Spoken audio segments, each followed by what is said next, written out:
काही काही आयांचं कसं असतं बरं का, की लेकीच्या घरी गेलं की लेकीचा स्वयंपाक करणार, लेकीची भांडी घासणार, लेकीचं धुणं धुणार, फरशी पुसणार, कपड्याच्या घड्या घाला, म्हणजे सगळी कामं लेकीला सगळी मदत करणार. बाई तू एवढी कामं करते, मग तू दमतेस, रोजच तू काम करते, मग आज मी आले म्हणून मी काम केलं म्हणून काय बिघडलं तुझं. लेक म्हणत असते अगं आई राहू दे, मी करते, मला हाय सवय, मी करते. तरीसुद्धा पळत पळत पळत ती सगळी कामं पटापटा उरकून येणार. बरोबर का नाही? असं असतं बघा.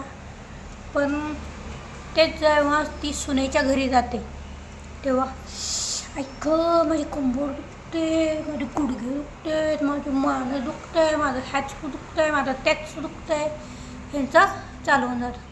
मग हेच दुखणं त्या लेकीच्या घरी नव्हतं का तुमच्या? तेव्हा पण तिथं दुखायला पाहिजे होतं ना तुमचं. कंबर गुडघे मान सगळं दुखायला पाहिजे होतं नाही. सुनेच्याच घरी आलं कसं दुखतं? तिथं आरामात बसून तुम्हाला खायचं असतं का? तुम्हाला लेक सांभाळणार आहे तुमची?